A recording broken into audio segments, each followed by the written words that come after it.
Assalamualaikum warahmatullahi wabarakatuh. Alhamdulillahi wa kafa, wassalatu wassalamu ala nabiyyi mustafa wa ala alihi wa ashabihi wa man tabi'ahum huda. Allahumma salli ala Muhammadin nabiyil ummi wa ala alihi wa sallim taslima. Bapak-bapak, ibu-ibu, jamaah Masjid Burjid Bidah yang insyaallah diberkahi Allah Subhanahu wa taala.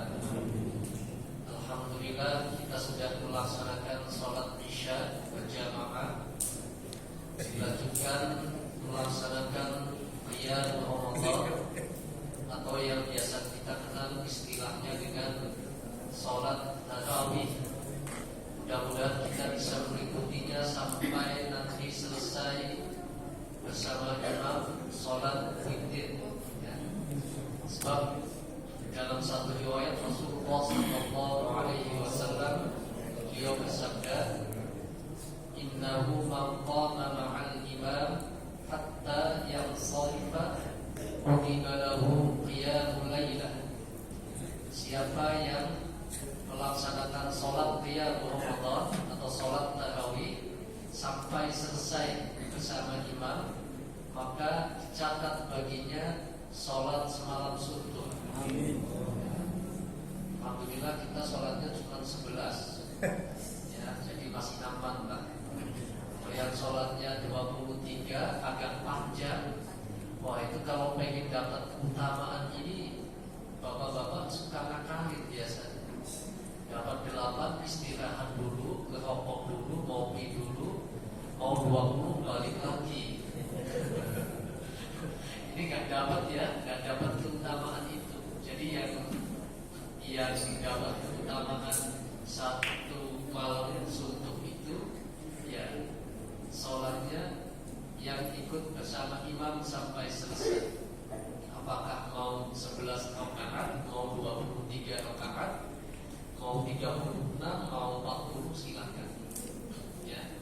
Sebab tidak ada batasannya, ya. Meskipun ada yang menganggap 11, ada yang 23, sama dulu juga ada yang 36. Yang paling penting kuncinya adalah imanan wahtisaban. Itu kunci. Alhamdulillah, ibaratnya ini sebuah pertandingan, maka mungkin kalau waktu di awal ini sudah malam ke-14, ke-13. Malam ke-13 mungkin sudah beda dengan pada saat awal-awal, ya. Namanya pertandingan juga biasanya begitu, Pak. Kalau masih babak penyisian, ya pesertanya masih banyak. Tapi nanti semakin sedikit masuk babak 16 besar, masuk 8 besar, ya makin sedikit. Cuma ini pengurus masjidnya baru pintar jadinya, supaya nggak kelihatan jamaahnya maju, imamnya yang dimundurin. Ya, biasanya jamaahnya kelihatan maju, tapi ini jamaahnya kelihatan tetap, ini kan rupanya tempat imamnya yang mundur, ya. Jadi kita ini mestinya sebagaimana sebuah pertandingan, makin mendekati garis final, makin mendekati final yang sesungguhnya, itu makin semangat, makin kenceng lagi, ya. Begitu pula yang dicontohkan oleh Rasulullah SAW, khususnya nanti di 10 akhir bulan Ramadan, Rasulullah SAW makin giat.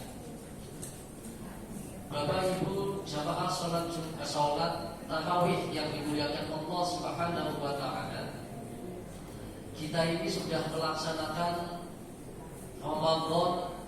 Kalau kita ngitung dari kita mukallaf, dari kita balik, mungkin ada di antara kita yang sudah 40 kali ketemu Ramadan.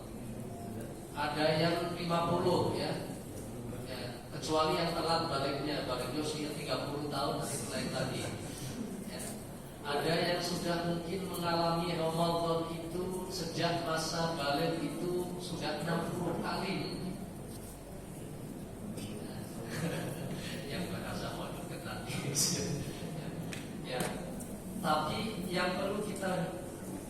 ingatkan kembali bahwa apakah dari waktu ke waktu Ramadan yang kita lalui semakin lebih baik atau sama saja atau bahkan lebih jelek lagi ketimbang Ramadan yang telah kita lalui. Maka saat ini momentum buat kita untuk muhasabah, introspeksi kembali. Mudah-mudahan Ramadan ini menjadi Ramadan yang terbaik buat kita. Karena itu Ramadan ini ibaratnya sebuah lahan yang subur, ditanami benih apapun akan tumbuh menjadi bagus, menjadi indah.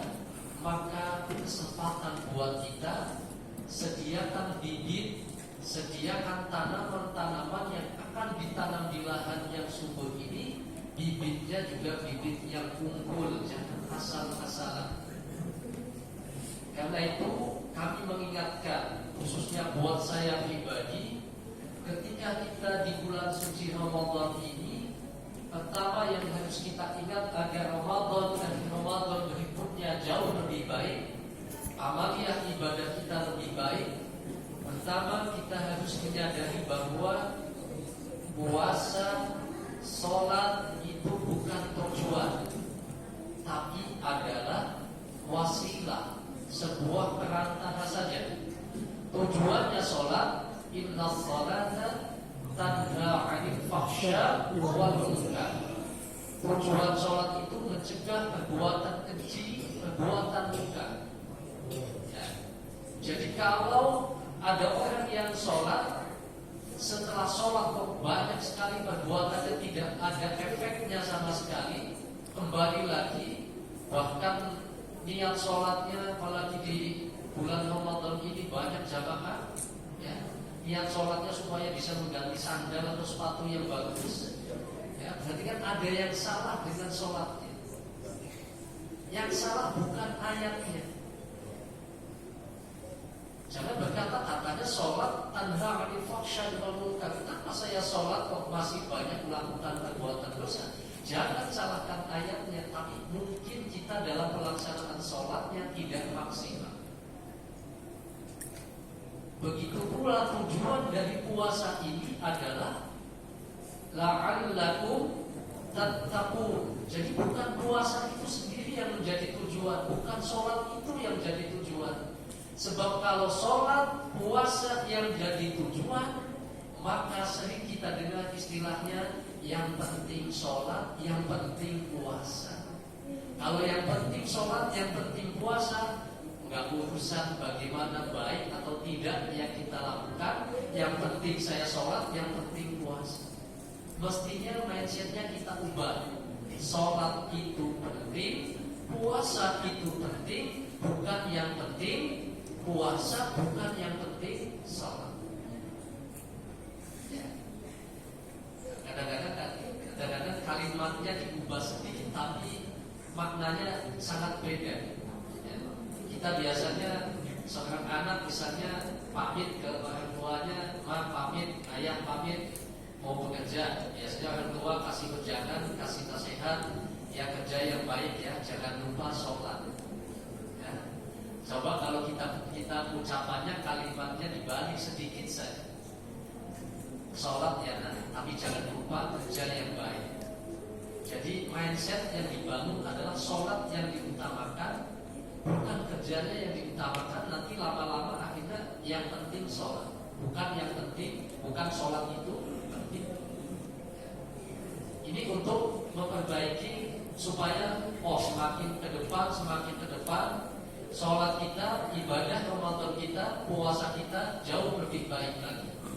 Yang kedua yang perlu kita perhatikan bahwa jangan sampai ada kesan yang wajib yang sunnah mengalahkan yang wajib. Kalau lagi tarawih full masjid, full musola, ya, bahkan datangnya sebelum adzan dikumandangkan supaya dapat tempat untuk sholat. Tapi ketika subuh tiba, ya, jamaahnya sepi kembali, seolah-olah subuh itu sunnah, ya, tapi tarawih itu yang wajib. Padahal semua ulama sepakat sholat tarawih itu hukumnya sunnah. Tapi kalau sholat subuh hukumnya wajib. Nah, kadang-kadang fenomenanya justru lebih banyak yang jamaah sholat tarawih ketimbang yang jamaah subuh. Ya, sholat apa? Sahurnya terlalu pagi, jam 3 sudah sahur, padahal subuhnya 4:30. Nungguin waktu subuh lama, rokok sudah 5 batang, gak subuh-subuh. Ya, setengah jam lagi udah mulai ngantuk, akhirnya tertidur. Tidurnya orang habis makan. Wah, itu lebih nikmat lagi. Bangun-bangun jam 7, sholat subuhnya lewat. Ya, jadi jangan sampai ada kesan yang sunnah mengalahkan yang wajib. Ya. Yang ketiga, Ramadan ini baik siang maupun malamnya memiliki keutamaan. Jangan kemudian dianggap bahwa yang namanya Ramadan itu pada saat kita puasa saja. Ya, kita pagi atau siang mau ngobrolin apa, ngomongin temennya, ya, mau gibah temennya, mau gosikin temennya, ya si A begini, si B begini, temennya kasih tahu, jangan sekarang ini lagi puasa, nanti aja ya habis buka. Gibah ditunda waktunya setelah selesai puasa, selesai buka. Nah, ini kan sama saja sebetulnya. Mau malamnya, mau siangnya, Ramadan itu selama 1 bulan penuh itu mulia. Kemuliaan itu tidak bisa dinodai dengan sesuatu yang tidak baik, apakah di siang harinya maupun di malam harinya. Jadi jangan kemudian dianggap puasa itu hanya paginya, atau Ramadan itu keutamaannya di paginya saja, tapi malamnya juga punya keistimewaan. Makanya nggak ada itu Lailatul Qadar itu jatuh pada waktu zuhur atau duha, yang nggak ada. Adanya di waktu malam. Yang terakhir, kita jangan bermalas-malasan dengan alasan puasa, ya. Kemudian kita menganggap bahwa kan ada hadisnya Ustaz, ya, apa? Naumus shaimi ibadatun. Tidurnya orang puasa itu ibadah, katanya begitu. Ya, kalau kita bicara kualitas hadisnya, maka hadis ini dihukumi hadis maudhu atau hadis palsu. Ya, kalau palsu dia nggak bisa dipakai lagi. Uang kalau asli biarpun lecet masih laku, Pak. Tapi biarpun masih bagus, kalau palsu nggak bakalan laku. Maka naumus shaimi ibadatun, tidurnya orang puasa itu tidak bisa dijadikan dalil karena hadisnya hadis maudhu atau hadis palsu. Ya. Nanti kalau apalagi kalau dipahaminya, wah, kalau tidur itu ibadah, ya, dia masih aktif bekerja di kantor, di mana saja, di instansi apapun, nanti mikirnya bisa menyalahgunakan hadis ini. Kalau seandainya ini hadisnya benar, tidurnya orang puasa itu ibadah, kerja juga ibadah. Kalau begitu tidur di tempat kerja berarti ibadah 2 kali ini. Karena tidurnya ibadah, kerjanya juga ibadah, 2 kali ibadah. Ya. Jadi yang dimaksudkan seandainya ini betul, maka yang saya pahami, tidurnya orang puasa itu ibadah, satu-satunya ibadah yang tetap sah dilaksanakan meskipun dalam keadaan tidur adalah puasa. Ya. Ibadah lain tidak akan sah kalau si pelakunya dalam keadaan tidur. Ada orang sholat, imamnya bacaannya lama, dia sujudnya lama. Kok dia nggak bangun-bangun? Sampai imam assalamualaikum dia masih sujud saja, khusyuk banget. Lama-lama terdengar tuh bunyi Qurannya. Ya, tidur. Sholatnya sah atau tidak? Tidak, karena dia tertidur dalam sholat. Orang bayar zakat tidur, ini takut nih penerima zakatnya. Ya, ini dalam keadaan tidur kok kasih zakat, ini benar atau tidak? Ya. Apalagi kalau bapak ibu haji melakukan ibadah haji, ibadah umroh, lagi tawaf tidur, itu bukan gak sah lagi, bisa meninggal keinjak-injak. Ya, tapi kalau puasa, meskipun ya misalnya seharian kita tidur itu tidak membatalkan puasa. Ya, jadi apapun aktivitasnya, kalau kita niat yang ibadah, apakah itu tidur, apakah itu olahraga, apakah itu jalan-jalan, kalau diniatkan sebagai satu ibadah, maka insya Allah nilainya juga menjadi ibadah di sisi Allah Subhanahu wa Ta'ala.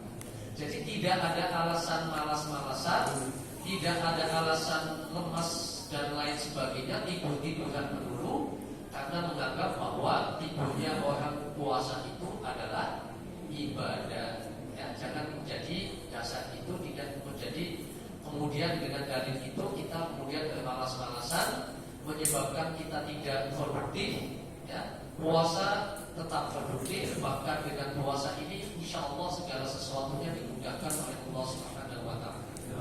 Dibandingkan kalau di bulan selain bulan Ramadan, sudah paginya nggak puasa, malamnya nggak ada sholat begini berjamaah, ya, belum tentu juga ada tajian tilawahnya. Tapi kalau di bulan suci Ramadan, Allah mudahkan semuanya.